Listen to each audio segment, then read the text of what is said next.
Go. Live. Podcast. No sound. Yeah! There he is. That's the sound. He Hello. loves it. Yeah. Hello. How's it going? Yeah, I'm alright, mate. How are you? I'm alright. We should just do the podcast like this. Just really Sure. mundane. I'm going to go for mundane as the word. I'm going to move this a bit closer to my face. It's an option.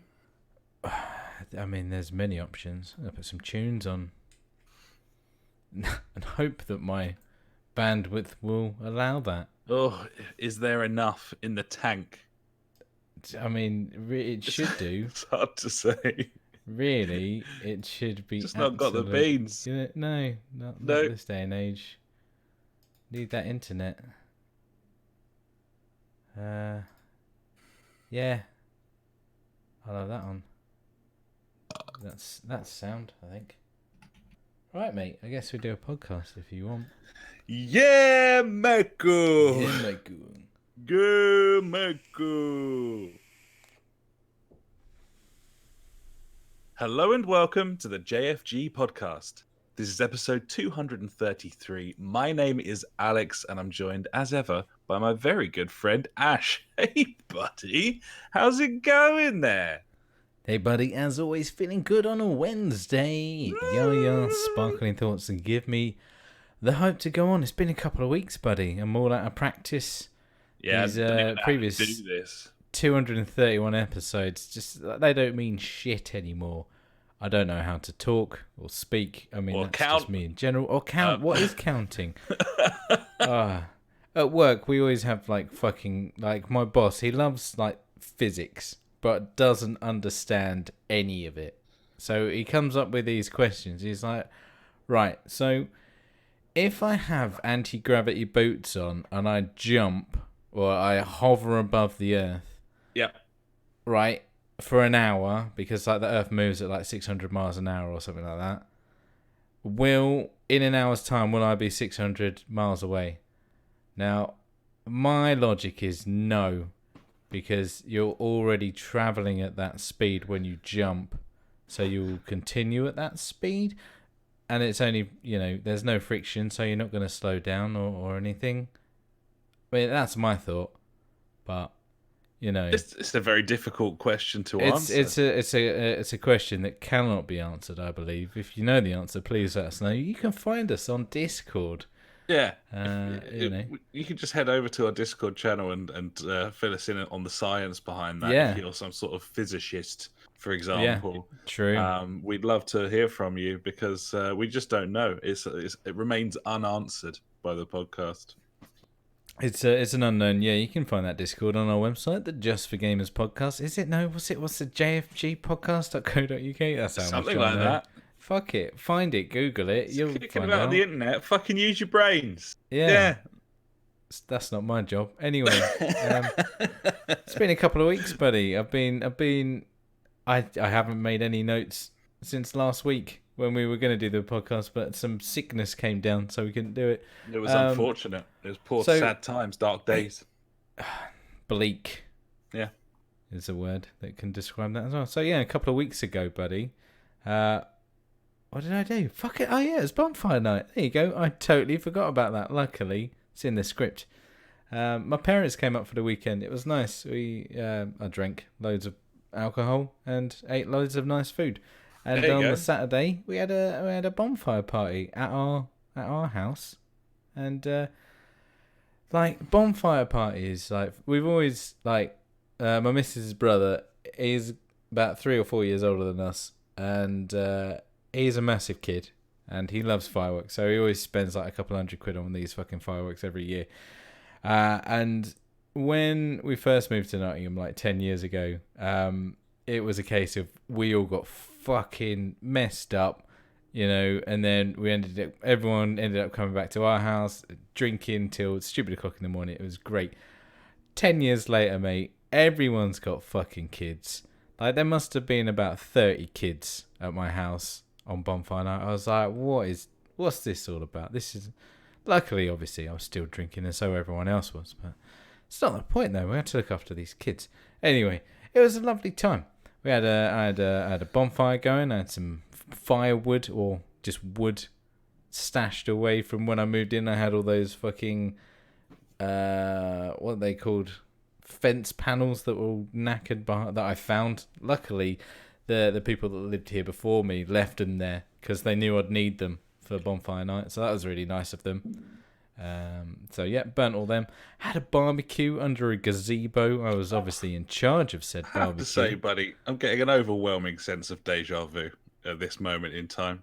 I've already gone through this. Almost as if you literally told me all of this before, suggesting that maybe you might be on the wrong pod notes. I think I'm on the wrong pod notes. I'm pretty sure I'm on the wrong pod notes. Yeah, we're on the next episode. I mean, we can do last one again if you want. Why not? We might do better this time.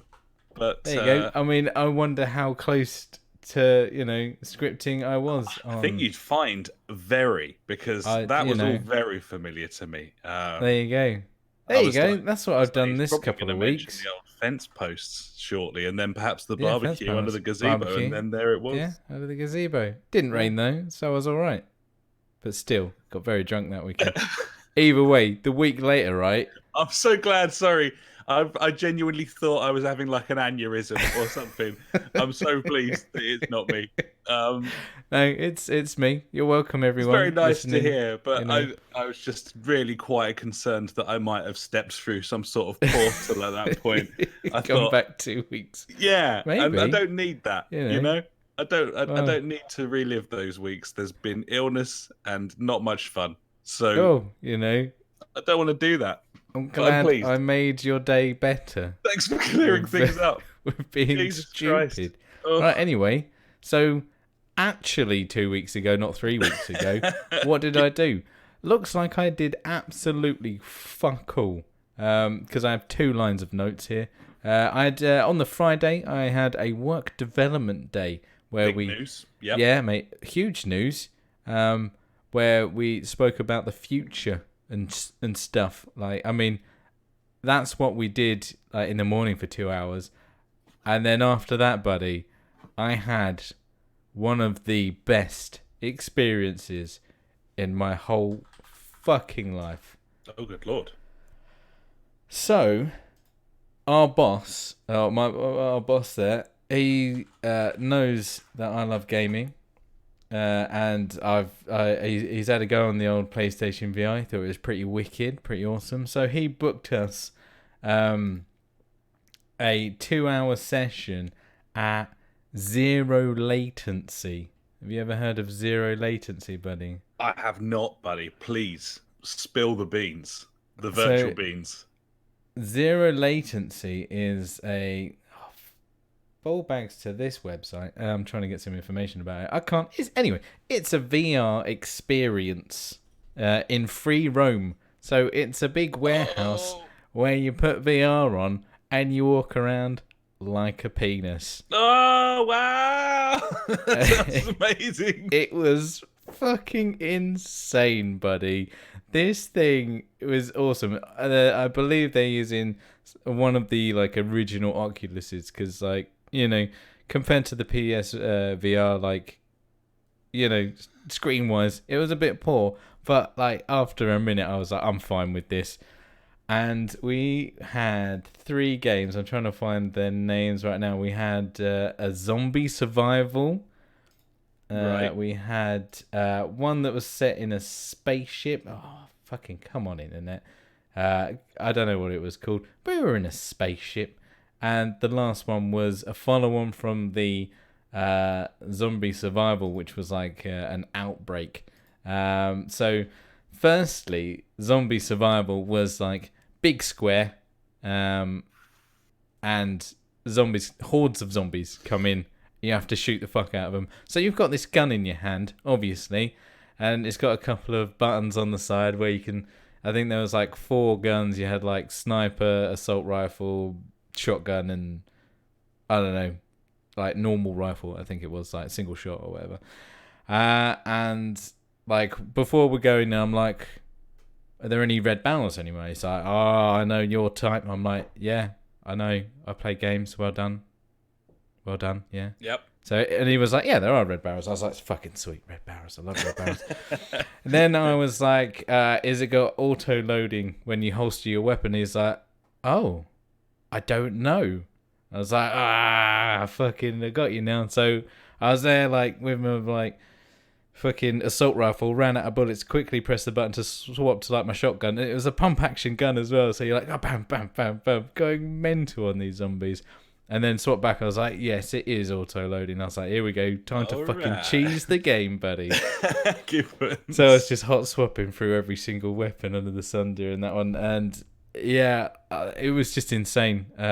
Like you could walk about. At first, I was very like, this is weird walking around. Didn't really do a lot of movement. There were like lifts as well, so there was 2 stories. You could get in a lift and go up to like the second level. It was kind of like a junkyard. There was just like pallets or whatever. You could walk around up there, and being up there wasn't too friendly on the eyes, I must say. Sure, yeah. It was a bit awkward, but hey, it was good fun. Ended up getting a top score on that one, buddy. Yes. I killed 164 zombies. That's how you do. 27 riot zombie kills and 2 big zombie kills. I ended up with like some big like what's like not like a railgun, like a submachine, not submachine. What's the big fucking guns that spin round? Rattle gun, railgun? Oh yeah, no, whatever they are. Yeah, like those kind of things. Gun sort of things. Yeah, exactly. You know the ones. And then the second one, which was the space adventure.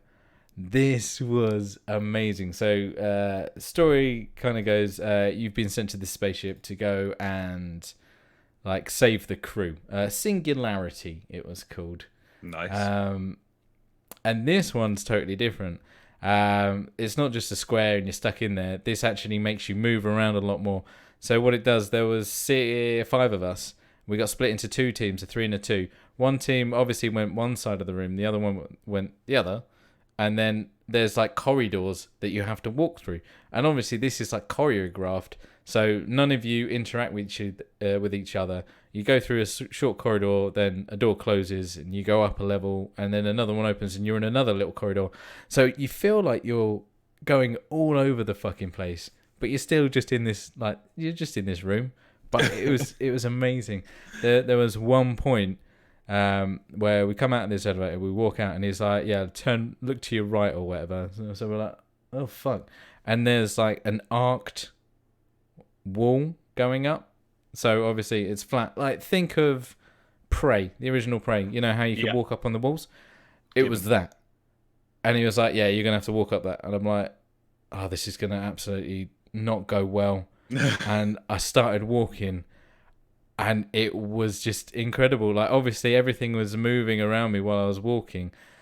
And I got halfway, and everyone else was like, "Whoa, this isn't right." And I just stood there, and I was just like, "This is incredible." And I was looking up and around, and I was like, "I feel like I'm walking on a wall right now." It was awesome. Such a good experience. And then, obviously, there was like some massive boss at the end where we had to shoot all the different things and then shoot them in the face. Like, classic Destiny.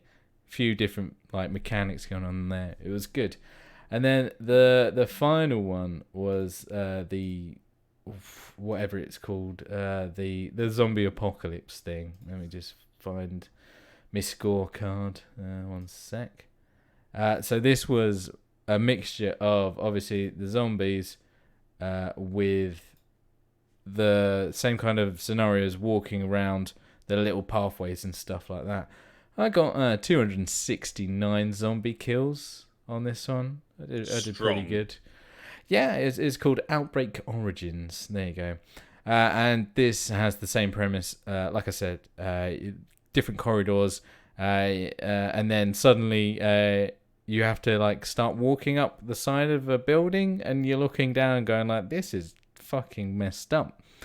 And unfortunately, unlike the smoothness of like the curved like wall where you're walking up it, this had like planks of wood which you had to walk up, and it wasn't as, you know, friendly on the stomach. This because obviously you take a step and then your camera just goes up, but obviously you're just walking forward. It was a bit jarring. There was a bit where Chinatown by the sounds. yeah, it was. It wasn't too bad if you took it slowly. It was okay. I did find a way of cheesing it. I was like, well, I just need to get up onto this building above me. So if I just take a step left into the building, it would just teleport me to the top of it. Like your screen would go fade to black and then come back in and you'd be on top of it. I was like, no, oh well, I'll just do that from now on. Thank you very much. So that was fine. There was a bit obviously like when you get to the top of the building, you know, a helicopter comes by and you have to jump in it. That was an experience, flying around on a helicopter, and I was like, okay, do I try and jump out of this thing just for shits and giggles? You know, I was in that mode of like, can I break the game as much Yeah, what as can you possible? do? Exactly. Yeah, exactly, pushing the boundaries. But anyway, yeah, it was a fucking awesome experience. I highly recommend this for anyone like wanting to try it, or even if you don't want to try it, because the majority of people were with me. A couple of them enjoy games, but the other people were just like old fogies in a way, you know, like management type. I'll put it down as, and they came out of it absolutely buzzing. It was fucking awesome. And then obviously after that, I got absolutely smashed on, what was I drinking? What's it? Snake oil? Not snake oil. Neck oil. Neck oil. Yeah. Oh, yeah. I got Spreading, absolutely. man. I had like 10 pints of that. I was steaming. It's a beautiful beer. Oh, it's lovely, buddy. It was lovely. So, yeah, what a fucking day, buddy. That's mainly what I've been playing these couple of weeks, because the other stuff's just the normal thing. So that's why I went on a lot about that, and it was awesome. Definitely worth a check out if you find the time. I've already seen this shit on Groupon and things like that. Obviously, the next day I felt like shit. So we went looking at sofas, and I got a McDonald's, and that was it. Yeah. Last weekend, I don't care what I did, because it wasn't as good as the weekend before. Or the Well, fair enough. Exactly. So there you go, buddy. That's pretty much what I've been up to, or anything of importance. How about you? What you been doing? Oh, well, thanks very much, buddy. I've been to Newcastle this weekend just gone. Cool. So it was a cheeky 4-day week at work. It's not the first time. Probably won't be the last. It's not the first time. Trips to Newcastle for me seem to be following a fairly regular pattern in terms. See, of it would have been better if you carried on with like your pod notes from the first time you went to Newcastle. yeah, just reliving that fucking nightmare shit show. Yeah. Newcastle is a fucking awesome town. I have to say, it's an awesome town. It's full of great pubs and restaurants and things to do. Everyone there seems to be quite nice. Like I've never seen any bother from anyone. People like just chat to you and shit. There's something about the Geordie accent that just makes everyone sound friendly as well. So I might be sort of misreading it, and actually they're all evil. But yeah, it's just a fucking awesome place. And we were going up there for a wedding. But on the Friday evening, we were just having a look while we were going up on the train. It was like, oh, fucking hell. Little Comets were playing in Newcastle, which is their hometown, in this like expo center, which is like a sort of industrial unit with all exposed like aircon pipes and shit. This big like Art Deco spiral staircase. And we were like, fucking, we will have some of that, actually. Thank you very much. So, went to see Little Comets. Nice. Beforehand, cheeky little pub crawl. Stayed at the Easy Hotel, buddy, and I cracked a joke to the woman on the desk, and it didn't land at all. She was like, "Have you ever stayed at Easy Hotels before?" I was like, "No," but to be honest, like it's been a nightmare. Like everywhere else I've stayed, it's just felt really difficult. So I thought I couldn't believe my luck, and here we are. And I think that's really funny. And she just stared at me. She was like, "Oh, okay." She didn't. She didn't get the joke. Maybe. I don't know. Perhaps it went over her head. I don't know. Maybe. But I mean, easy it was, buddy. Easy to find fault with. As we nice. Oh, checked into classic. Yeah. basically a cupboard, which had That's what you no want. tables or furniture other than the bed, so everything Nice. just had to go on the floor. It's where I put everything. Yeah, and you're probably going to want a bathroom with a glass door into it that doesn't lock or stay closed. That's probably Right. great. Yeah. It's especially good, a glass door, when you're having a shit. Yeah. So I like it. Yeah. really good. But it was very cheap. Not even frosted. Was it just? It was glass? it was semi-frosted, but it was Like, really it was a half-assed frosting. The top half was frosted. No, yeah, I mean but... I've stayed in a B&B in Hastings where there was a completely sheet glass shower cubicle in the bedroom with the bed. Like so, you do. You know, I've stayed in some pretty shit places. This was one of them. I mean, yeah, not the best. But yeah, so it was a fucking awesome gig. Had a lovely steak meal at Miller and Carter in town, and it's very funny going into the gig. They said that they're trying to shine a light on all these bands that have like really extravagant riders. You know, the sort of lists of food and drink that they want at the venue when they're doing a tour or whatever. You get these like, obviously there's now no money in recorded music of any kind, so everyone's having to tour their tits off to make anything. That's like where the money is in the industry now. And as such, like there's thousands and thousands of gigs happening in the UK every year, and there's thousands and thousands of bands that are asking for ludicrous fucking stuff on their riders, and then it like having like a quarter of it and then fucking off, and the rest just like goes in the bin. Nice. Little Comets wanted to like shine a light on that, so they donated all of their riders for like the whole tour to this food bank charity, and also asked people to bring stuff along. It had like a harvest festival vibe, you know, like bring your fucking sweet corn, bring your tins of beans, bring your toiletries and so on. Yeah. But if you're going to do that, buddy, I would suggest you should probably let the security on the door know about it, because otherwise they're searching me, and I've got a tin of tuna in one side of my coat.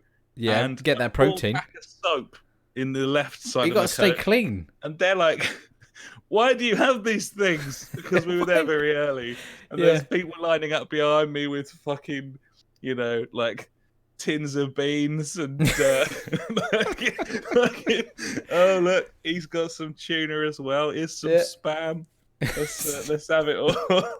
Everyone's turning up seemingly armed with shit tinned goods. So, nice. Like you do. It was cool. The venue was awesome. They had fucking 10 great beers in a venue, and it wasn't expensive because it was Newcastle. Good. Yeah, North is good for cheapness. It was a fantastic night. We saw a band called Air, spelled H-E-I-R, as in Heir to the Throne. Oh, nice. They were great, and we were drunk, and their equipment was all fucked, so they could only play like 3 songs, but they were really good. Nice. And so we were like, at the end, he was like, "We're really sorry we couldn't play for longer. As a thank you, we're going to, for bearing with us, we're going to reduce all our t-shirts to a £5." I was like, I am very much in the market for a £5 t-shirt. So I'm a huge fan of the £5 t-shirt, buddy. Yeah, so he went over there, and I was like, "I'm here for my £5 t-shirt." He was like, "Very, very well, sir, very well." And I was like, "That was great. I was shame we couldn't hear more of you." I was like, "You playing again soon?" He was like, "Oh well, we're doing a tour. We're doing a UK tour in March. We're playing all over the place." I was like, "Are you playing in London?" He was like, "Yeah." I was like, "We'll come to that," because I'm like drunk at this point. Yeah. And they're like this little tiny band from Leeds, so they were kind of mildly baffled by that. They were like, "Oh, okay," and sort of humoured me. And then he paused for a minute, and he was like, "Wait, like, do you really want to come?" We were like, "Yeah." He was like, "Because I do have tickets. If you want to buy, do you want to buy tickets?" And he was like, absolutely like incredulous. He was like, "I can't believe this. We're selling tickets for London in March. Like, we played 3 songs tonight." They probably thought it was like their worst ever gig. And so we bought tickets, and like he just started pissing himself because I bought the tickets off him, and then afterwards I was like, "Whereabouts is it? Like, where are you playing?" Where in London is this place? He was like, Camden Assembly Halls. I was like, sweet, I like it there. It was all a bit back to front, but I love it, buddy. yeah, It's fucking great special. night. Went off to like a speakeasy afterwards called Prohibition, which was really cool. So just a pub, yeah. It was a proper speakeasy, buddy, with a secret entrance and shit. I feel that's just a pub with a back door. It's fair enough if that's what you think, then it's gimmicky. I'll have you know, but at the same time, I like it though. Secret. If you want dudes with little twisty tashes, Always. There they are, and they were Why selling. don't you want that? They were selling, those caramel bars, like the chunky, fucking stripy caramel bars. Yeah. My grandparents used to have them. They were ace. Loved them. Yes. How much were they? Like 5. So they had like 20 beers and then those caramel bars. That's all they served there. No pork scratchings. Like no 2 nuts. in the morning, I'm having like some fucking weird ale and a caramel bar, and I'm caned. And there's a dog, and he's very friendly. And then we went home. Nice. So yeah, that was my trip up to Newcastle. Obviously, I went to a wedding, but I was very hungover for that. So what can you do? Anyway, because of the Friday. You just got to suck it up, buddy, and fucking go along with it, really, haven't you? It's a fucking hard gibbon. Other than that, buddy, all I've really been doing is playing video games. Oh. So probably go and talk about some of those. Well, I need to know what you're drinking this evening first, buddy. It's a real mix, buddy. I'm currently drinking this West Coast Session IPA called First Chop. Oh. Part of a Flavor League collection. Is there one called the Final Chop as well? There may well be. My next one is this one's called Foxtail. It's some sort of bitter, not normally my scene, but I'll give it a burn. And if things do get desperate, then I've got a bottle of Porcupine Ridge, buddy. It's a nice Shiraz from 2018. And I'm ready to go there. So that's me. Happy days. What about you? I'm on the Piston Head Flat Tire at the moment. Nice. It's a dry hopped lager. It does the job when it's on sale for £12 for £9 in Tesco, buddy. That is good. That is good value. It is good value. And that's why I buy it when it's at that value. Absolutely. And never, ever any other time. That's why you come up here. So, it is, pretty much. That's why I stay up here. Sweet. Let's go talk about video games. Cool. What have you been playing, buddy? Do you want to kick things off? Well, yeah, I've been playing some more Call of Duty. That game's really, really good. I know a couple of the guys are itching to get it, and we're going to be waiting until that drops in the sale. But I can't wait for you guys to get your hands on that game because it's very, very tasty, buddy. I still haven't touched a single player or the co-op. It's all about the multiplayer, enjoying it, and I'm not just sticking to like team deathmatch or anything. I'm dabbling about, buddy. I'm swinging my dick and seeing where it lands. Oh yeah, you whip your dick back and forth. Absolutely. Yeah. It's a very, very good game. But I'm trying to think. Obviously we're coming to the end of the year, and we're going to be talking about games of the year. I mean, it's been a light year for games for us this year, I think. But I mean, we'll have a good few in there. But this is definitely going to be up there, I think, for me, which is nice. I have been playing Destiny 2 a hell of a lot the past couple of weeks. I kind of took a bit off it, but for some reason, I've been dragged back in, mainly to try and get the raid done. So I said that I wouldn't really talk about this much more, apart from when I start doing the raid, and I have done.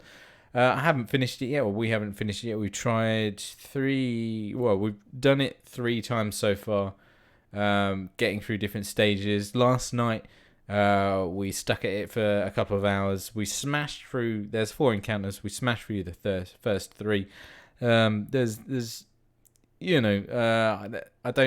not much to say about it. It's very well thought out. It's very team based, like splitting each other. Like 6 of you go in, you have to mainly stay in groups of 3, and while one team's doing one thing, the other has to do another kind of thing like that. It's very cool. And we've got a save point now at the raid boss, the final encounter. So hopefully tomorrow we're going to smash that out. I don't really know. We'll see how it going. But yeah, my Guardian, he's smashing it up at like 960 now, so I'm pretty happy with that. And I'm chasing some guns and things like that. Nothing exciting for anyone to listen to, but just a little update.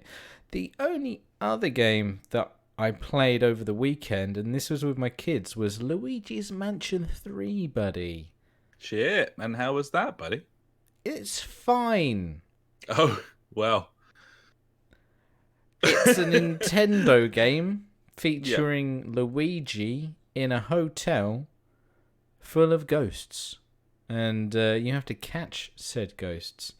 It's nice. Like, it's... I'm going to say it's quite basic in its way of, progression. Like, you start off with this, then you get another thing, and it shows you how to use that. So for that next stage, you use that bit of equipment. Then after that, you get another bit of equipment, and you start using that, and so on and so on. And it slowly progresses until a stage comes, and then you have to start using all of them at different times and things like that. So it's just about learning the mechanics of the game. None of them are, groundbreaking or,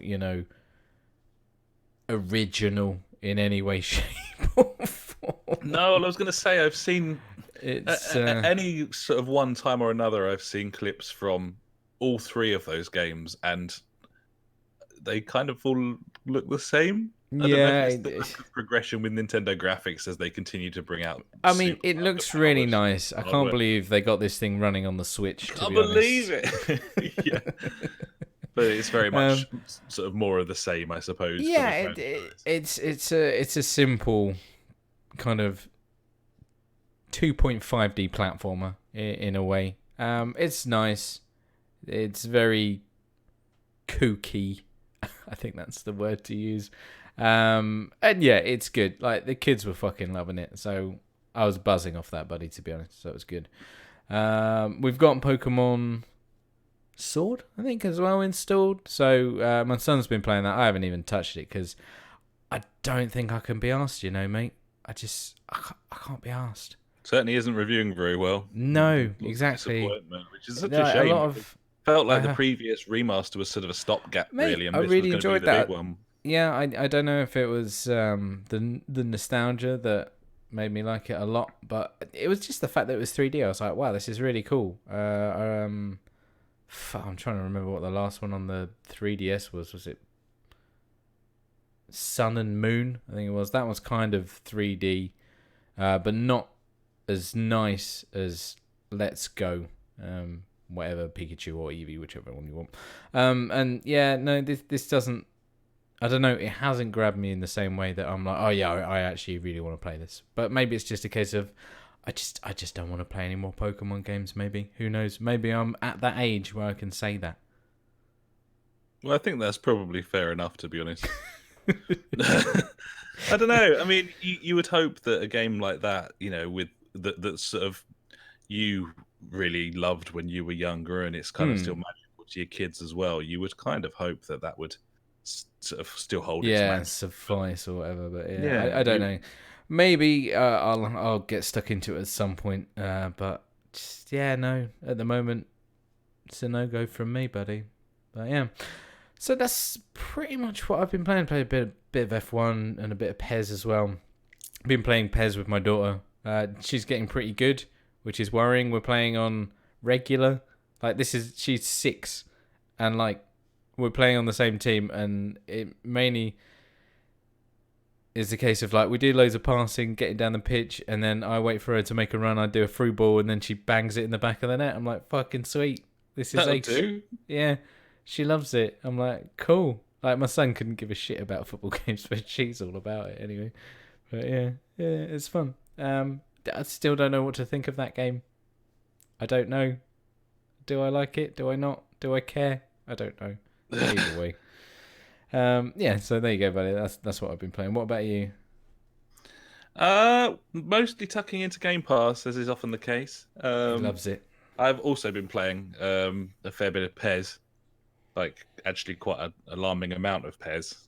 And yeah, I don't know if I like it. I mean, See, this worries me that you don't know. So how the fuck am I meant to know if I like this or not? I like what it's trying to do, Yeah. and that Is I like what it's enough? trying to do. And when I'm playing single player, then it sort of works, and I can sort of do what I want. And when things don't come off, then it feels like that's quite simmy and quite correct. Online, it doesn't work properly at all. I've been playing it with Funk, a little bit with friend of the podcast Paul as well, Yeah. and we've got to the stage now where we can, for the most part, even teams that are mega statted, like my club teams full of 95s, Yeah. we can pretty much stop them at this Oh, point. nice. And the reason for that is because this game is shit. And it's Ah. so hard to play that unless you... Stats don't make a difference. Not as much as before, because you can't fucking do anything. Like, it takes 10 seconds to like control the ball and release it. Yeah. And Yeah. we're playing the game as it wants to be played. So you receive the ball, you take no more than one touch, and you play it in And a you play it 30-degree on. arc in front Yeah, of you. exactly. What way Like, you're you don't try facing. and play it Yeah. behind you or at right angles. You don't try and play any passes over like 10 yards. And what happens is we completely dictate the possession of a fucking football match, because no one else is doing that. They're like pinging over the top balls, like all sorts of like fucking, Hollywood shit, and it just doesn't work because the game is crap. Yeah. So it's, if anything, it's of a huge benefit. The fact that it's so hard to play means that we're not getting beat. Like, genuinely, I think we've played 20 and lost 2. Like, genuinely, and that's fine. Except it's also not very fucking fun because we can't do anything either. So we can we can keep the ball and knock it about and that. But I like what they've tried to do here, but it's so half baked that it's shit. And I can really enjoy it and appreciate it. And when I'm playing the AI on a medium difficulty, I can find a lot of fun there, and I really enjoy knocking it about. But there's no escaping the fact that this is a rubbish game. It's a rubbish game, and is it something that you feel like they're going to build on, or do you reckon they'll just be like, "No, that was bad. Let's just go back to how it was"? I honestly don't know. I mean, every time PES gets a little bit worse, I can't help but think this might be the end this time. Yeah, because like this is the year. We already don't know why they continue to make this game. I have like, no they're not idea. making any other games, so No. It's mental. Konami's last bastion, and you presume that it must just be that they're so such little trouble and they're spending so little money on it that it's kind of making a small profit. And they're happy to just leave it alone. But the whole game, it could be a wonderful, wonderful game if it was in someone else's hands. But still, like the whole nature of it is such a fucking mind fuck. The menus, like, we've talked about it for years, but I just don't know how you release a game with this menu system. And what I do know, the way that it works is there's a load of people who are developing the game.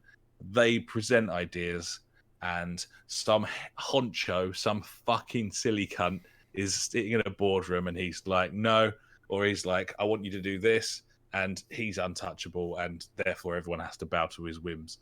I can only assume that that's what's going on. There's, the crazy evil Illuminati of Konami just barking decisions down the chain.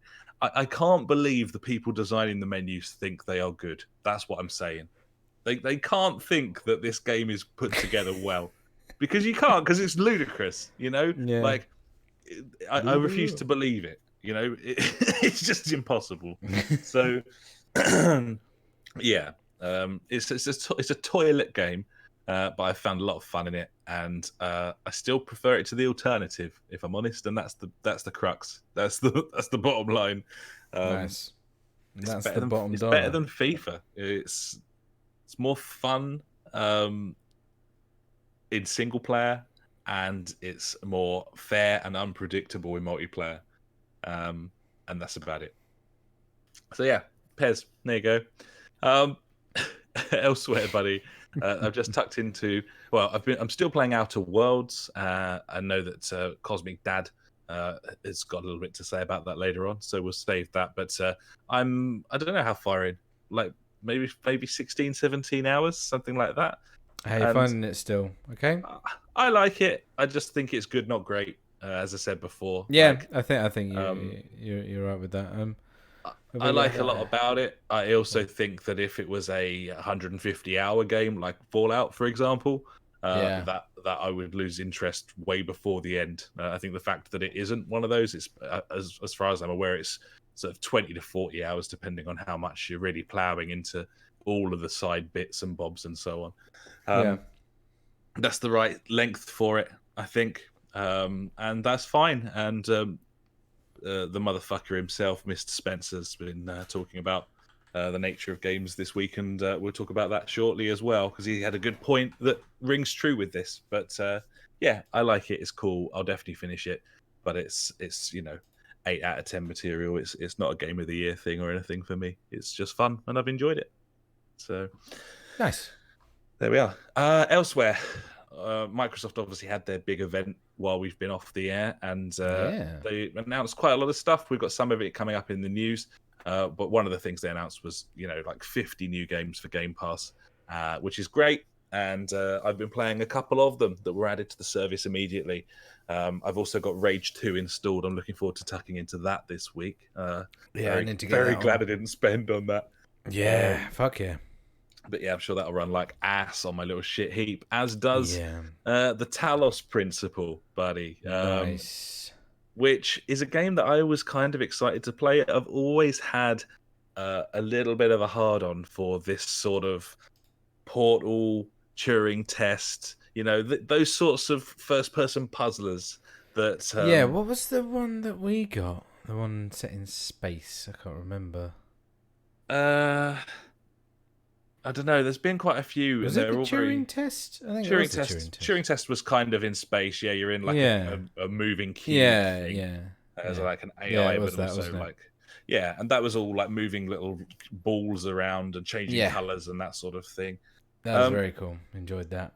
So the premise of this one is you wake up and you are a robot, and there's a god voice in the ether who's like, "You are born, my child, and now you will be tested," or whatever. And that all seems kind of tongue-in-cheek. So you start completing puzzles, but very early doors you stumble across basically a terminal that you can type into, and you can talk to what seems to be like a library AI system, which kind of confirms that you're in a simulation, basically, sort of stuck in a simulation of a very old computer that's been running for a very long time. And the game becomes a sort of pander to the fake god whilst trying to work out how to get out, which is a really good premise for a video game. Like, really, really cool. And the terminal stuff's done really well. The voicing is done really well. Unfortunately, the puzzles aren't very good, in my opinion. And that's not a good thing. That's the game. Not like The Witness, where the puzzles are all the same but really hard.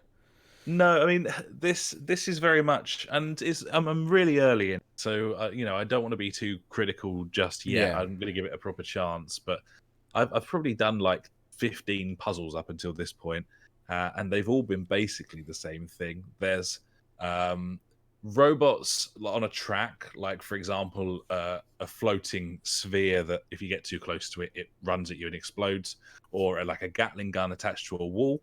Then there's force fields across certain entrances and exits, and then the third element is these like jamming little radar satellite thingies on tripods, and you can pick them up and you can place them places, and you can use them either to neutralize a robot that's moving about, or a Gatling gun, or a force field.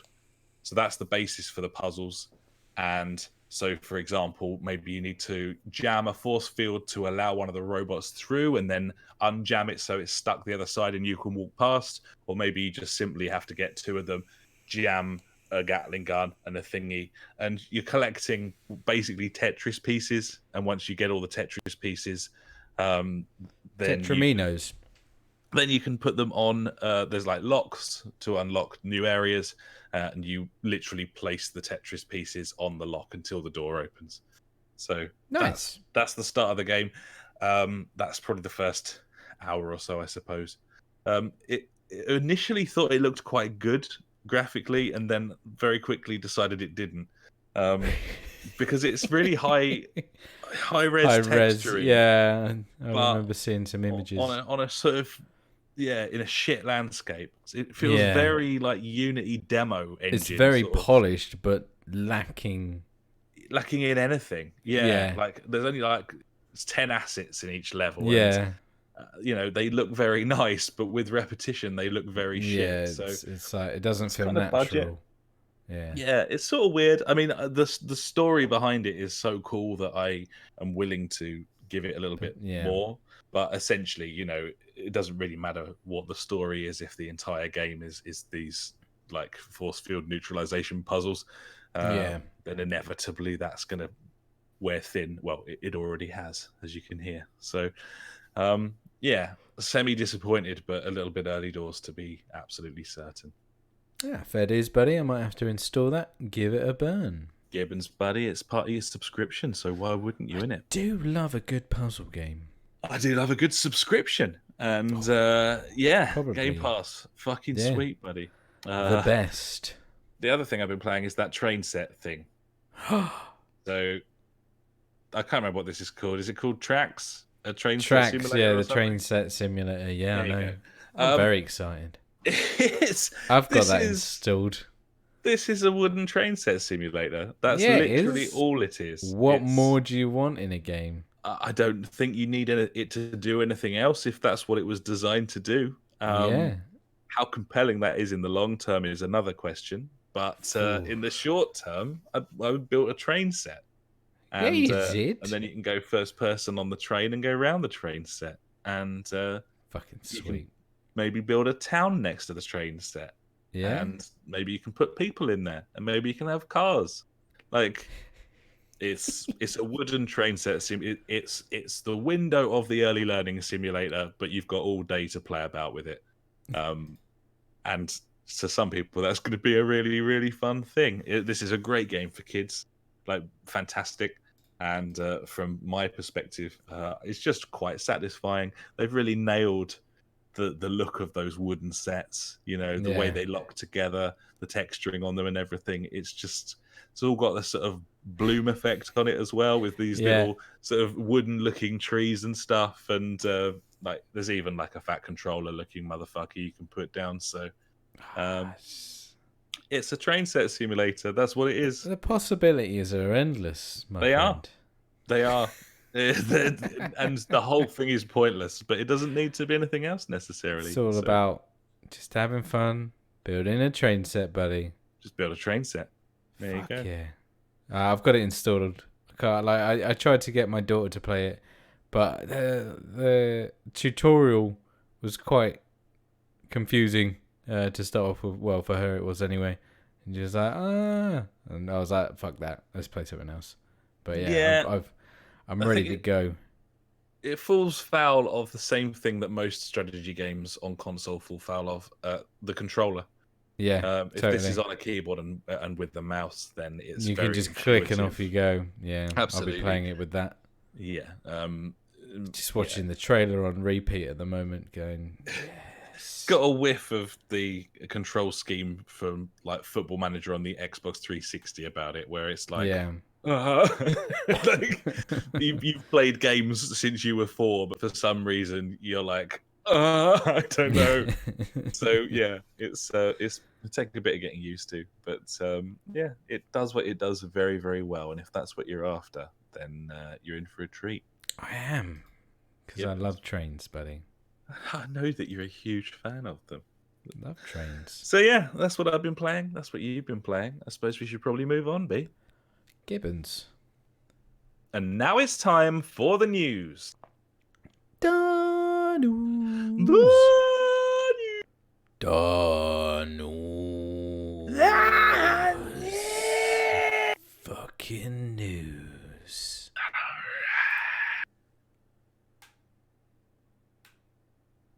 Number one. Number Wang. Number one. Apple is launching a combined VR and AR headset with a focus on gaming, watching videos, and virtual meetings. Cool. Yeah. Yes, sure. Why not? Fuck it. I mean, I don't know. So apparently, You got to put your iPhone in it. there's going to be a load of integration with other Apple products. Absolutely. It's kind of confusing this because there's been reports that it's going to be the design will be complete by the end of this year, and then there's a horde of other rumors suggesting that they won't be ready to release anything until 2022, which is rather a long way off. And you would have thought, with the sort of fast-paced movement of technology, that you couldn't design something now and then launch it in 3 years. It'd just be rubbish, that's a bad idea. So You're gonna have to redesign that. obviously, it's hard to be sure. I think they'll just sort of slowly ramp up the AR VR stuff. I know they've got all the AR stuff planned for iPad next year. So I mean, it's really good that Apple's embracing VR because, again, it's another And the more giant people that do company. it, the better it becomes. But then obviously you're gonna get that whole fucking arms race of like, oh no, you can only get this on this, and this experience is only exclusive to this. And I mean, it is what it is at the end of the day. But yeah, these things will push VR and AR forward. To be honest, I think I'm more excited about AR than VR. Yeah, I think AR looks very, very interesting. I still remember the old Microsoft. What was it called? Fuck, I can't even remember the name of it. Anyway, the glasses you put on, and then you look down at your table and there's Minecraft. You're like, wow, Minecraft on the table. What was it called? HoloLens. HoloLens. There you go, buddy. Yeah, it's pretty cool. Like some of the stuff that you saw there, and as you say, like there's something very, very cool about the idea that, I mean, you will get to the stage where you can just wear a pair of glasses, like standard looking glasses, but just with they Wi-Fi will, in them, and then bam. and they'll be projecting things on your wall in your house. So rather than having a TV in the corner, you could have, so if you're cooking or something, then you can have stuff on the screen that is projected on the walls in the kitchen with you, for example. Titty pics. Above my cooker on the extractor, I could have the web page with the recipe for the dish that I'm cooking, and then I won't have to keep going and referring back to it all the time. I can just glance up. AR allows that to be there almost in real time, as far as I'm concerned, with the glasses. Stuff like that's great. Awesome. It's fucking great. So I think you're right. I think that there's far more opportunity for real world usage when it comes to AR, whereas VR is very much shut everything out, enter another world. Let's go deep.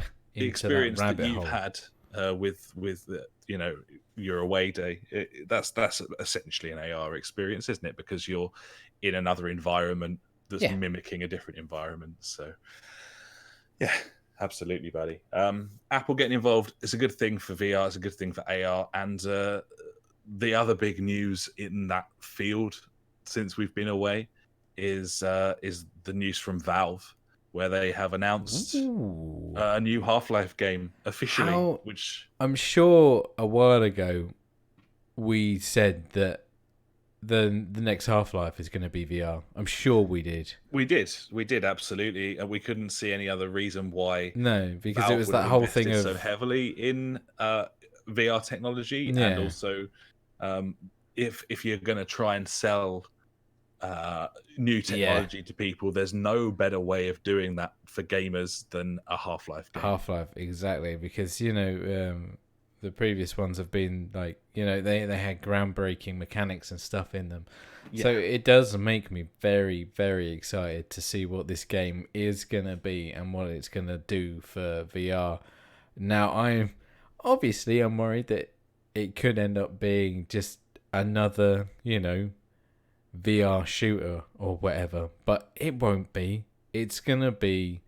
There's something about this game is just gonna be like, holy shit! Why hasn't anyone done this before? Kind of thing. You know what I'm saying? I don't know. I don't know. There has to be. In the past, Valve has been... if I don't get that out of this VR game, then I'm going to be like, oh well. Yeah, I expected more.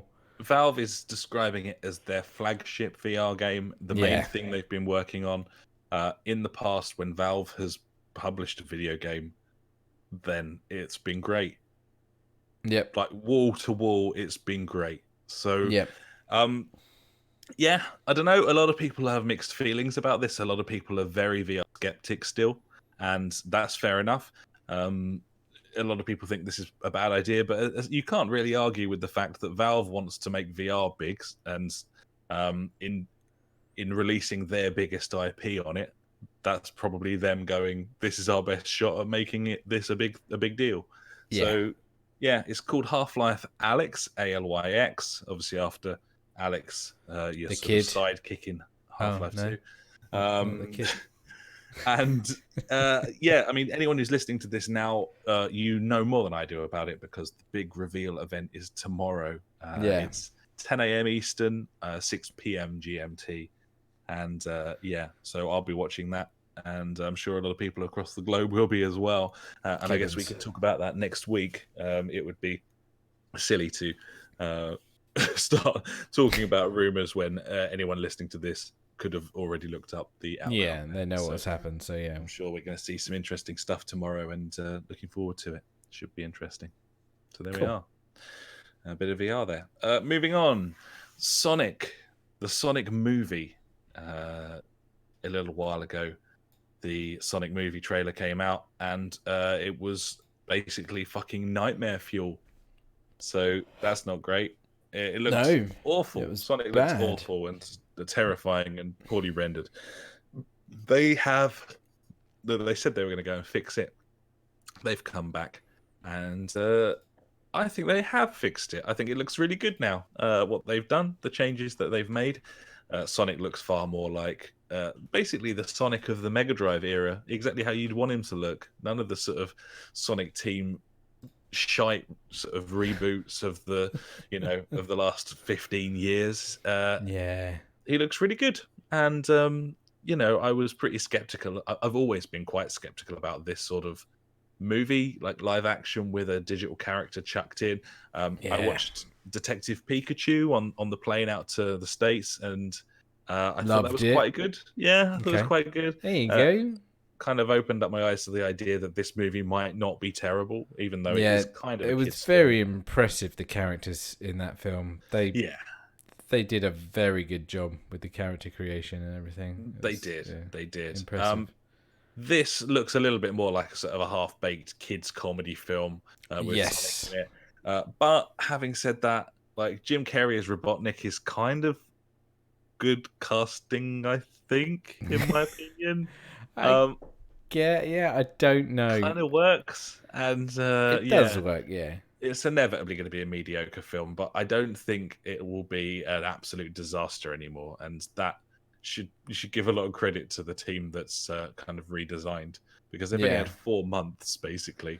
Just to get it all sorted. Yeah, and they've basically replaced the entire model and stitched him into the movie with the shots that they'd already done. So yeah, something like that's never really happened before. And I'm glad they changed the music on the trailer as well. What the fuck was that all about? Yeah, Gibbons. So Sonic movie. There you go. Moving on, more movie or TV related news. Witcher, the Netflix series, which hasn't even actually launched yet. I think it's next month, mid-December. That thing comes out. Has already been renewed for a second season, which they're going to start shooting in the spring. So, cool. Yeah, new season for that confirmed prior to the first episode even airing of the first season. And as that gets closer, I'm getting more and more excited for it.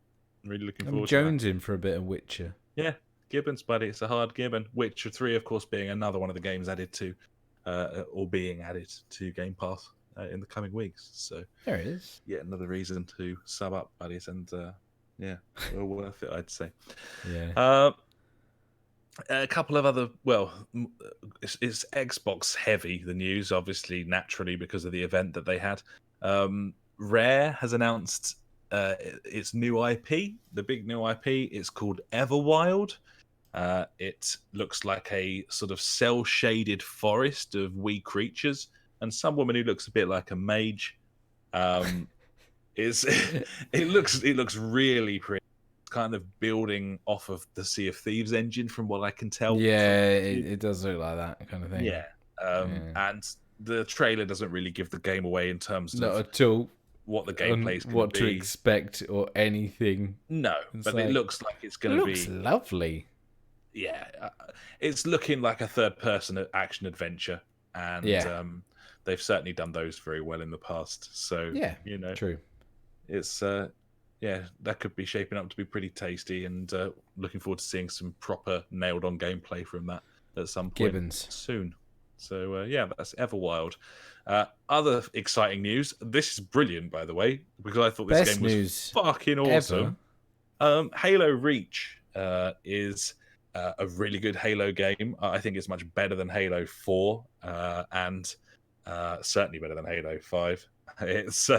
It's a great game. It wasn't part of the Master Chief Collection, and now it is. It's being added in December, and you'll be able to play Halo Reach remastered as part of the Master Chief Collection, and that's fucking sweet. It's a great game. Yeah, the Master Chief's dropping on PC as well. Yep, it certainly is. So yeah, all that you can play that on your PC on the 3rd of December, I believe.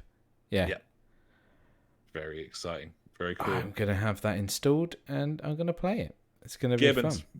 Yeah, I've been working my way through Halo 2 of late, and quite enjoying sort of blasting my way through that. It's quite fun, and looking forward to going through 3, and looking forward to going through Reach now. So that's gonna be cool. Yeah, man, it's gonna be a giggle. I like Halo. They're cool games. I mean, Bungie, mate, they make good games. They do, and those were some good ones. There you are. Probably my favorite thing to come out of Microsoft and all their various stuff, other than the news that Planet Coaster's coming to Xbox. Fucking sorry, buddy. Also PS4 next year, and so is Rust, by the way. It was Phil motherfucking Spencer, and he was talking about Game Pass, and basically how it's sort of an antidote to everything needing to be a live service. And I've been campaigning for most of the last 18 months about how I don't want games that look, it's season 3, it's season 4. I don't want that. I never have. I think it's cheaper for the publisher and developer, and more expensive for the consumer. And I don't want to play thousands hours of a video game. I want to play dozens of hours of multiple video games. That's always been the way for me. So the way it is, it's a service of games, not a games as a service. Absolutely right. Yeah, which is really nice. I think more often than not, and I'm sure a lot of people are with me here, games as a service means basically for a worse experience, because it's the developer trying to retain engagement with the title, and that is inevitably usually less creative and less interesting than if they were just making something new. So yeah, definitely. I mean, obviously, you look at the lifespan of Destiny 2, it's in its 3rd year now, and where it is now from where it started is completely different.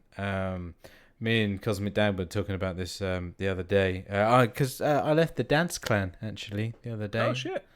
Yeah, no, I wasn't playing with any of the guys in there anymore, and I wasn't really getting involved on the Discord. So I was like, you know what, like, just I'll open a slot for another dad that might have picked it up, because obviously it's free to play. He might have picked it up now looking for a clan or something. So I was like, yeah, I'll do that.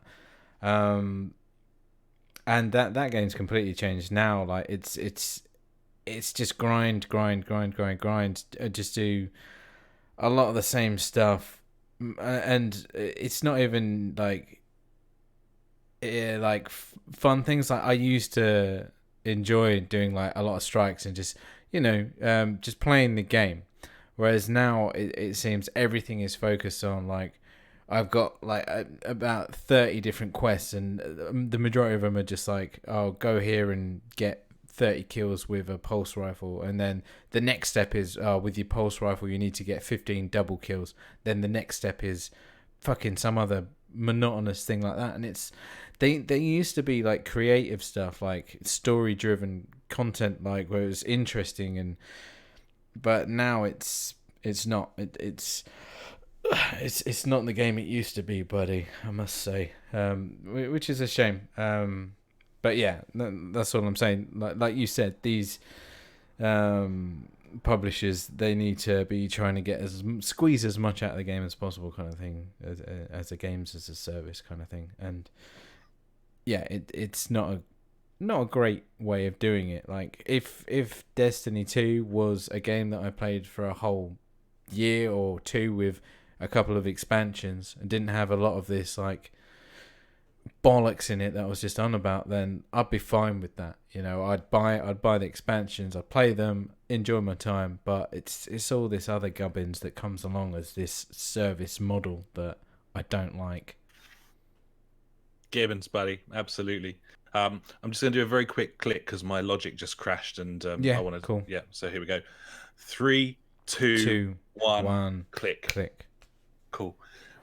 Yeah, absolutely. Yeah, I think I'd probably have less of an issue with those sorts of games if the content was genuine content rather than padding. Yeah, exactly. But it isn't, and I haven't come across any title where that's the case, that it's not padding, and I think it's just detrimental to the industry. I think the AAA games, that whole scene is stagnating because of it.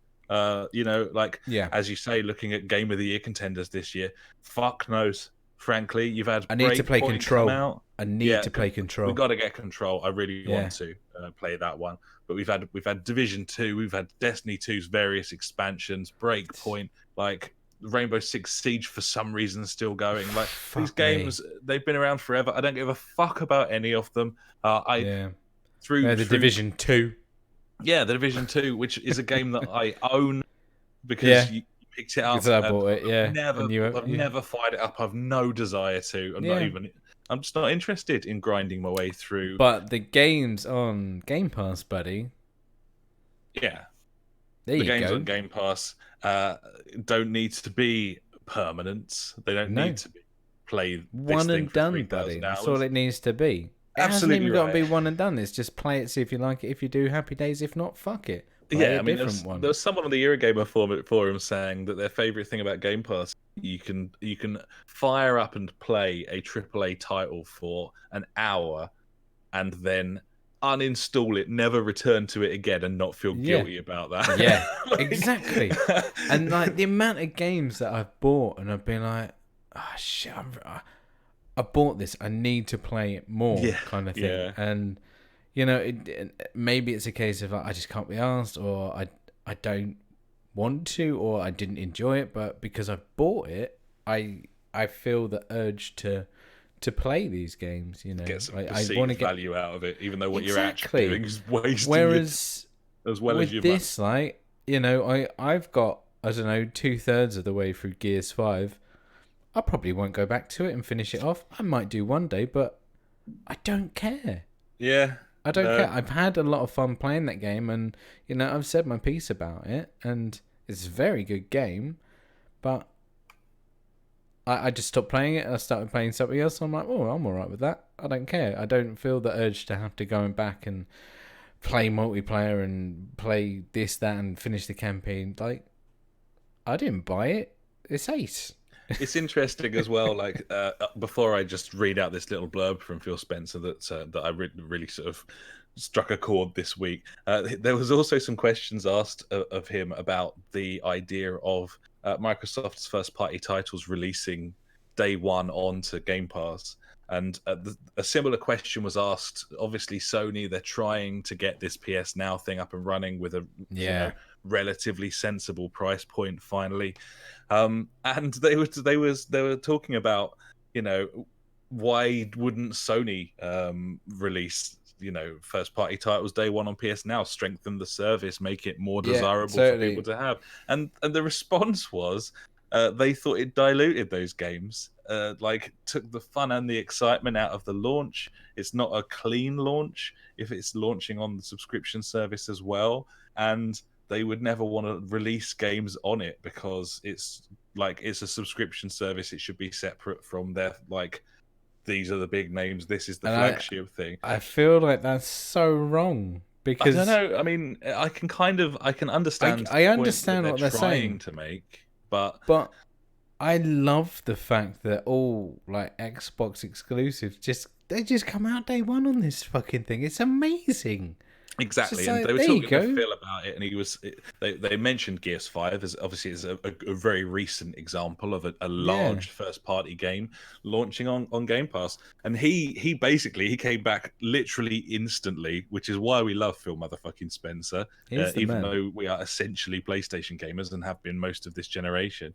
He came back and said, I don't think that a Game of Thrones is part of a subscription service. But I don't think anyone would say that is less exciting and entertaining because it's wrapped up in a subscription service. And that was a brilliant response, basically. Yeah. I mean, I suppose really games, it's probably closer to movies than an ongoing series to a degree. But I just thought, he's absolutely right there. Yeah. And yeah, I mean, the thing that I just wanted to read out from what he said in an interview this week about Game Pass, this is something that really struck a chord with me.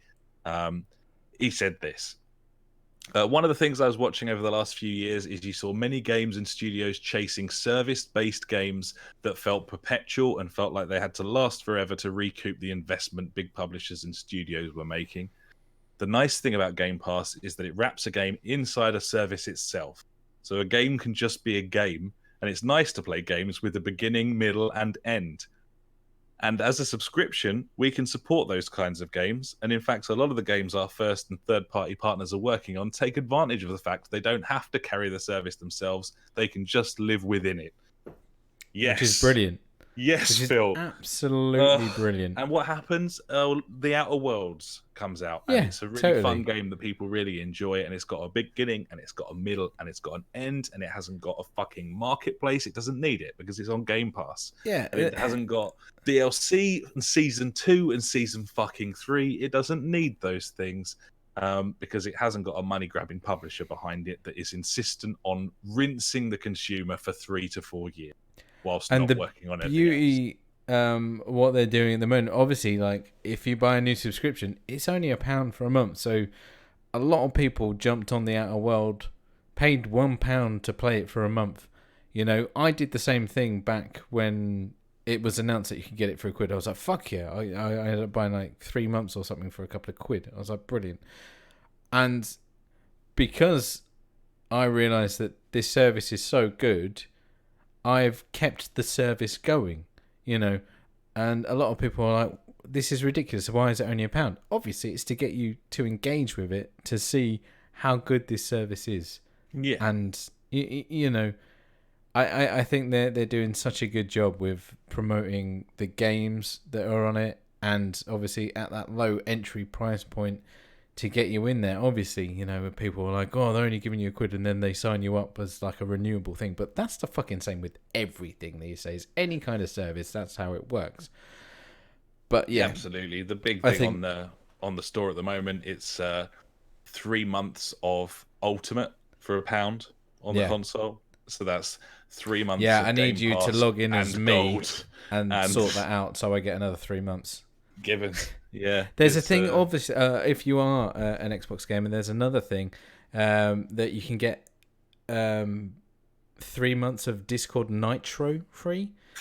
Okay. So if you do that and then go into Discord Nitro, you can also get another 2 months extra Xbox Live Ultimate for free. As I understand it, you also get 3 months of Spotify Premium for Yeah, free you can as get part that of and that, a month of EA access as well. But and yeah. EA access. Yeah, But it's yeah, there's a cheeky thing to do with Discord. Give it a little Google, or if you want to know more, I'll ask me on Discord in the channel, and I'll pop a link to how to do it. But yeah, I need you to log in as me on your Xbox and sort me out, buddy. Gibbons, buddy, will do. Not a problem. So yeah, Awesome. that's the Xbox loving for this week. Yeah, man. Seriously. Let's finish off by talking about Stadia, because unless you've missed it, and there's every chance that you have, Yeah. Stadia launched this week, just gone, officially. So yeah, there you are. Yeah. Although I For the think the backers, biggest wasn't it? for the backers, yeah, the biggest headlines are its lack of features and its list of sort of coming soons. It's always I nice. just picked out a few of the sort of more galling things. Um, Lack of cloud sharing, no stream embedding, which is something they were peddling beforehand. There's no Chrome integration for 4K at this point, so even if you're an Ultimate subscriber, you can only run 1080 in a Chrome window. There's no third-party controller support on the Chromecast. They literally sell you, so the only thing you can use with that Chromecast Ultimate, because also no other Chromecast will work, only the one that they're selling. Only the one that they send with you. Because Yeah. they're going to be firmware updating specific Chromecasts to get other ones behind a paywall of buying another Chromecast. There's only Destiny included in the subscription. All the other games you have to Which is obviously silly buy. because it's free to play. It's free to play, yeah. They've added more games to the list. There's 22 games as part of the launch lineup at this point, including a few little extra cheeky ones like the new Grid game, for example. Yeah. But all in all, it's a pretty sad, sorry state of affairs. There's only one exclusive across the whole thing. I saw as well, this is pretty fucking amazing. The only way to purchase games and subscription items to Stadia at the moment is on your phone. It's on your phone, buddy. You can't do it on the thing you've bought. Yeah, so say you're in Destiny, you want to buy some silver because you're a massive cunt, and you want to buy like an outfit or you're a huge weapon skin. douchebag at this point. Yeah. Yeah. On the PlayStation, you're like, all right, yeah, buy silver. Click on the button. It takes you to the PlayStation store where you inevitably buy the silver because you are the cunt. You're a huge douchebag. Yeah, absolutely. Whereas on Stadia, it's like, go to this website, and it gives you this web address, and you have to punch it in your phone. And then go. I mean, well done, Google. You've done well. I find this lack of integration disturbing, buddy. I can't help but think that the whole thing probably doesn't really work as it should, and perhaps shouldn't have launched yet. Probably should have waited a while, especially because you know the people that would have forked out like 120 quid or whatever it is for this thing, they're gonna be either the ones that are gonna, well, they're the ones that's fucking invested in it. You know, they're gonna be like reviewers mainly, or people that just think that this is gonna be the next thing that's gonna be amazing, and for it to launch in this state, it's just ridiculous. Yeah, I mean, I also hope that the people who've invested that 120 quid have looked into the terms and conditions of their internet packages as well, because early reports suggest that, you know, you could be looking up to 25 gig an hour for streaming 4K 60 on this service. And last time I checked, most providers in the UK, you know, they state that their service is unlimited, but if you're churning out 20,000 gig a week, then they will cap you because they will cap you. And of course they will. The US is even worse over there because the areas are so big, the competition is so lacking. You know, whole states sewn up by individual suppliers and providers, and if they've got no competition, there's no incentive to provide a good service. And the idea that, you know, they're going to make any sort of changes to that service so that Google has a product that works is fucking pie in the sky shit. So I've no doubt, we all know that this is the future of gaming. You know, once the internet's robust enough and fast enough, then no one will have a heavy box of hardware under their TV. But yes, I'm looking forward to that. But at this point, we're not I there. might never have to buy a new PC ever again. That would be nice, wouldn't Well, it? I will because, other stuff. But Gibbons. it won't have to be like, 6, 7, 800, 900, whatever, how much you've got to spend to get a decent PC to play games these days. Exactly. It can just be something that does stuff. I can just fuck off the graphics card, pretty much. Gibbons. And, the thing with Stadia, obviously Google is a company powerful and rich enough that this thing doesn't need to immediately succeed. They can have a fucking shit launch and slowly build on the service over like 4 or 5 years and still make a success of it. They can piss money away as much as they like. But as an introduction to gamers who have a horde of alternatives at this moment in time, it doesn't look, it's not a great look for Google. There's already masses of skepticism, and that this has done nothing to alleviate it. So pretty bad. So yeah, there we are. The only other thing I want to mention as part of the news, buddy, is the bit of disappointment I have over my television. I don't know if I've mentioned this before. I bought a 4K television in December 2018. So I've had it 11 months now. And about 3 weeks ago, it started basically shitting itself, doing weird stuff, crashing, the remote stopping working occasionally. And it slowly just seems to be just killing itself. New problems every day. Sometimes apps don't load at all. Sometimes the thing turns off and back on again. What the fuck? Most recent thing I've got is just completely at random, without anything like touching it. It doesn't matter what device you're using. It just keeps flashing up with this message at the top: unknown device connected, unknown device disconnected. And it just does it over and over and over again. I'm guessing you've Googled the fuck out of this. I have. I've tried everything. I've done a firmware update. I've rolled back to original factory settings. I've done a hard reset of the whole thing. Luckily for me, it's still under warranty, so I can send it back. I got it on Amazon sensibly, so that I could do just that. So I'll be sending it back next week. But I have to say, really not very impressed. And through Googling, I found a lot of reports and a lot of articles about LG's 4K offerings, specifically the higher end LCD displays, not necessarily the OLEDs and not necessarily the sort of lower end of the spectrum, but the sort of your 4K 200 hertz LCD offerings. Loads of different models. It was hard to find information about my specific television because of the number of different threads for other LG televisions with the same problems. So what are you gonna do? What are they gonna do? Just get a replacement, or are you just gonna be like, this is shit? Well, they'll either send an LG engineer. There's a couple of different things that it might be. Apparently, the unknown device thing might be related to the wireless adapter, which is apparently just a bog standard like Netgear wireless adapter in the back of that thing.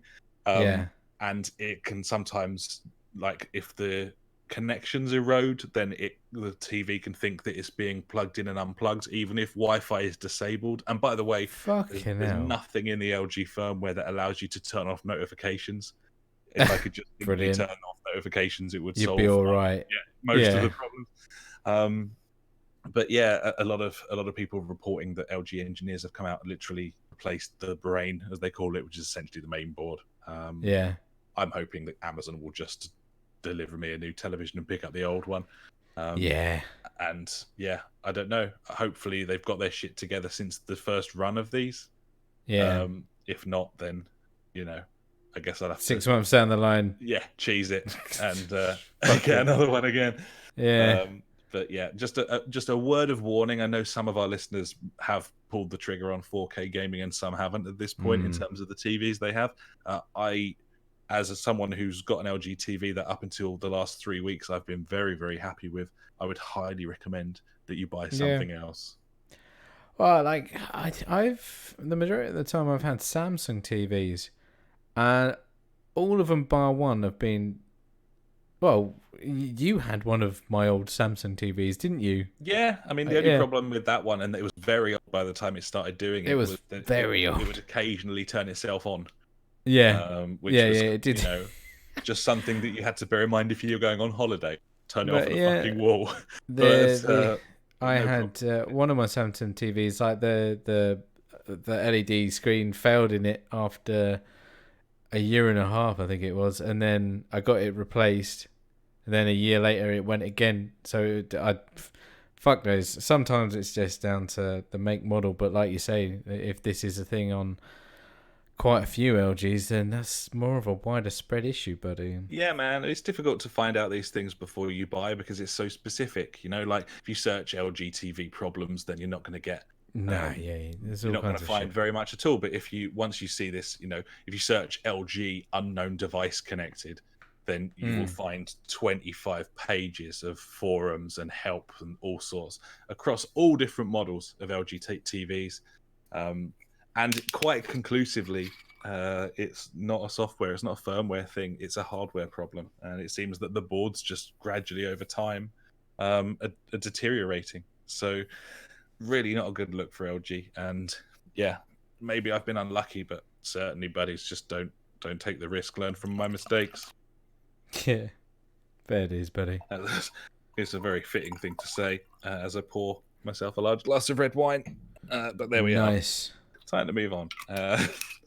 And we would normally do out this week now, but there's nothing out this week. And I did confirm that. Hey, whoa. Sites, buddy. Hey, whoa. I've only got one thing this week, buddy. Oh, you've actually got a new favourite thing? It's been a little while. It's so nothing really, but I popped a link in the thing there in the pod notes if you just want to watch that. This is a clip of the fastest button basher in town. World's fastest button masher breaks 200 in Mario Party 4 domination.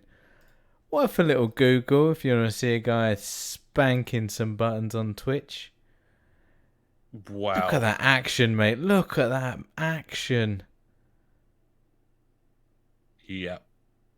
That felt good. Good stuff. Bloody hell. Okay. Worth a watch. Yeah, definitely is wanking arm. Fair play.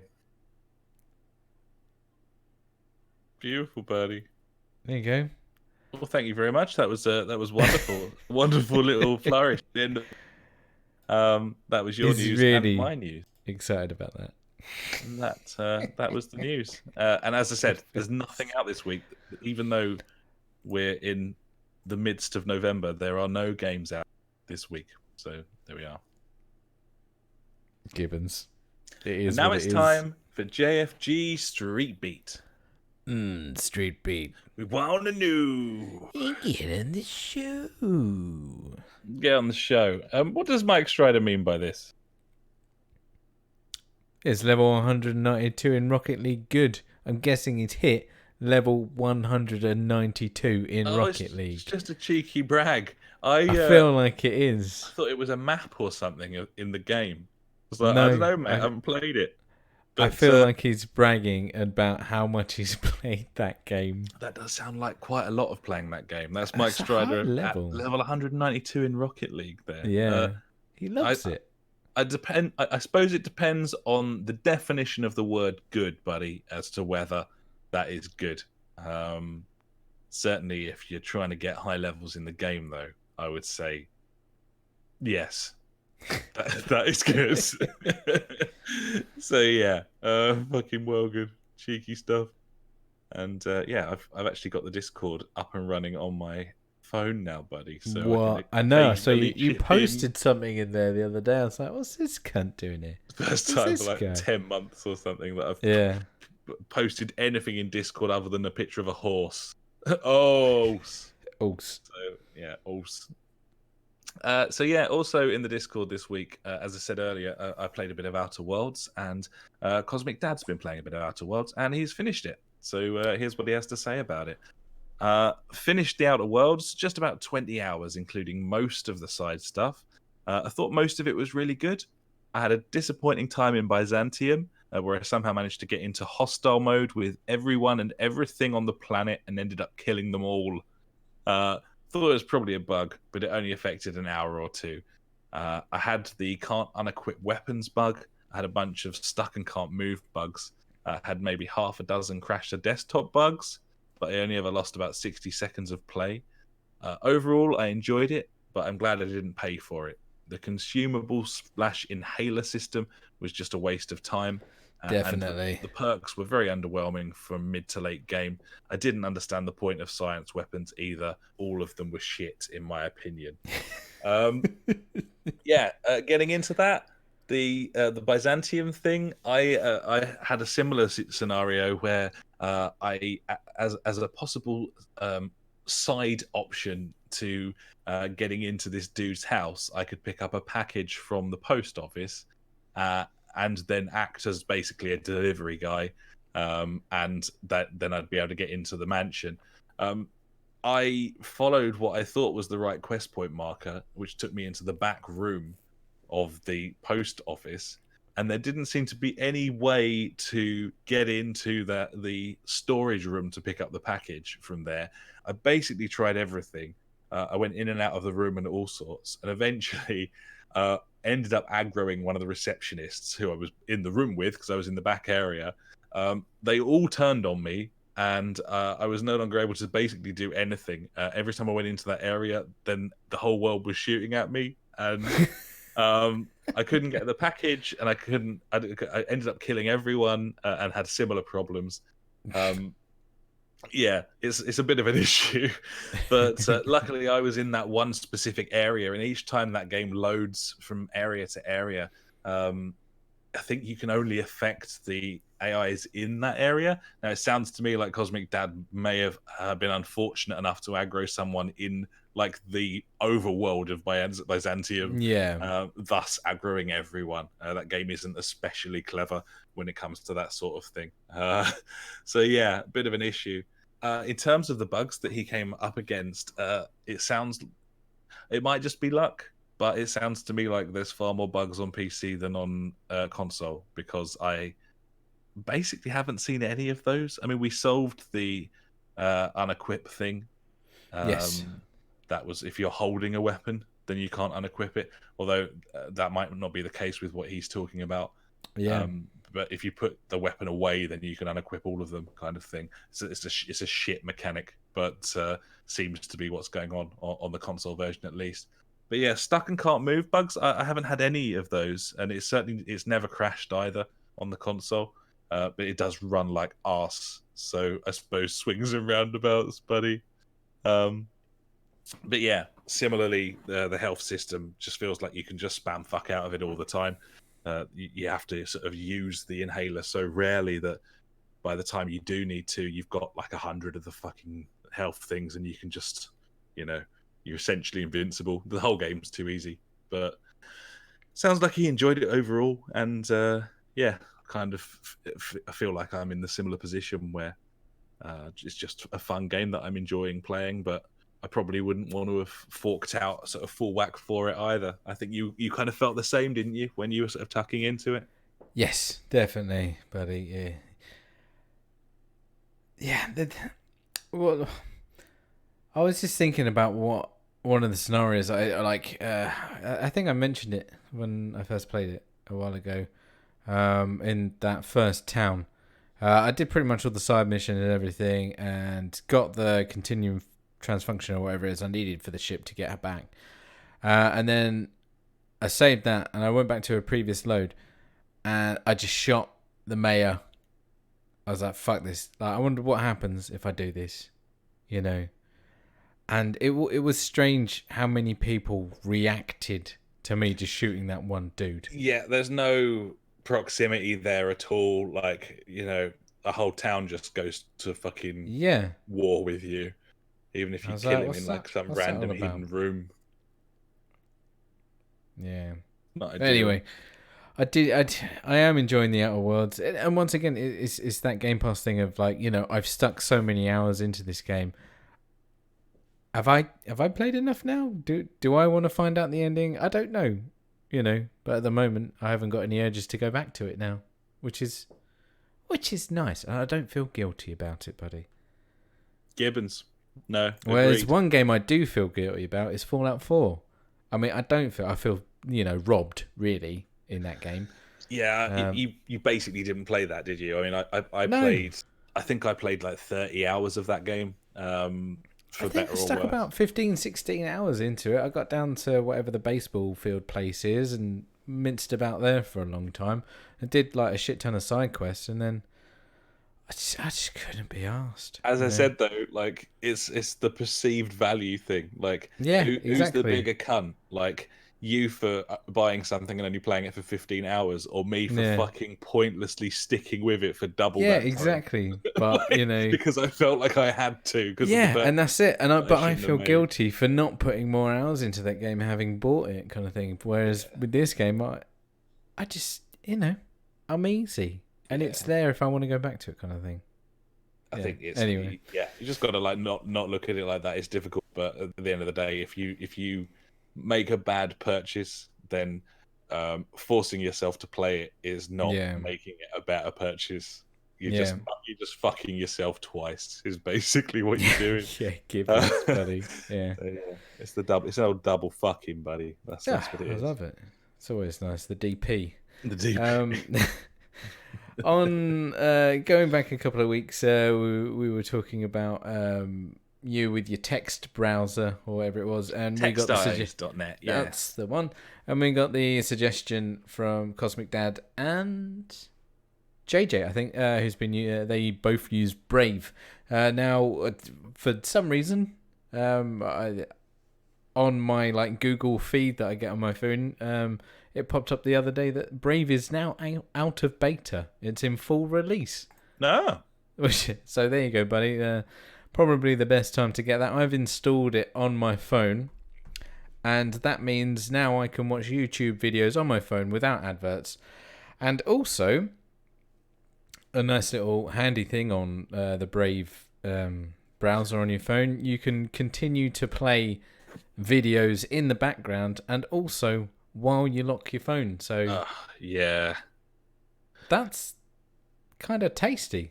Yeah, I mean that's really handy because there's a lot of it YouTube is. content it's really nice to just have playing. I mean, I know when I used to work in that warehouse, I ended up downloading a version of Firefox, like an old version of Firefox, and if you put YouTube into like forced desktop version in that old version of Firefox, then you could lock your phone and it would keep playing. It was just a weird like glitch that you could do it, but having a browser that does that natively is you just really go handy. into your settings, set up the video playback when the screen is locked or whatever, and there you go. Happy days. YouTube really nice. Without having to watch it, buddy. So once again, thanks for the tip, guys. I'm fully on board. Yeah, I'm gonna have to give that a go. Definitely. Sounds like it could be. I've certainly got some interesting privacy settings as well. Could be quite handy for me for my job, to be honest, because I do a lot of looking into people and looking into their social media and stuff in my job.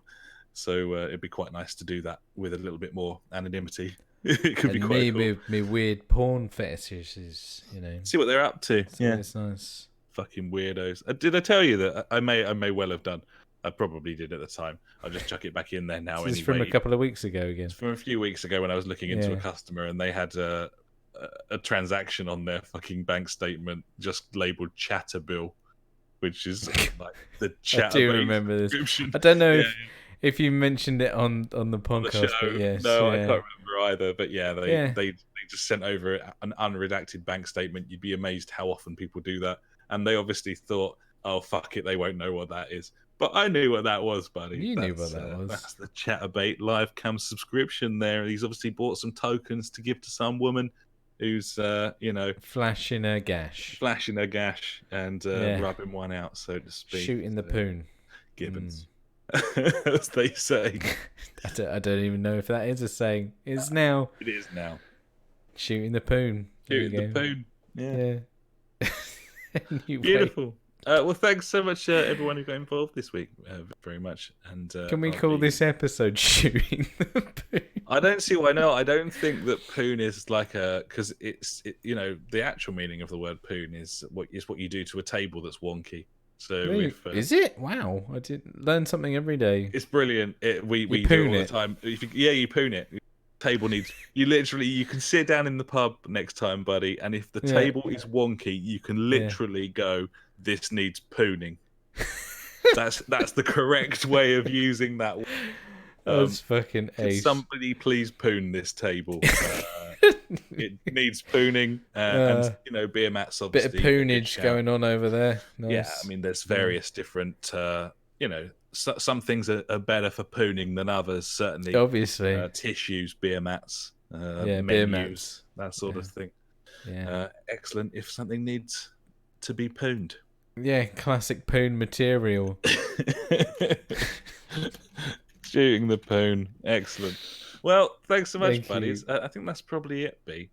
We should probably Gibbons. fuck off. I don't know what we're going to do now. I don't very much care. I'm just free and loose and easy, buddy, taking it as it comes. So, It's what it is, buddy. We'll see what happens. Gibbons, we'll be back next time with another exciting episode. And hopefully there'll be some games released. That'd be good as well. Doubt it. Until then, though, thanks so much for listening. I've been Alex. He has been Ash. Goodbye. Farewell.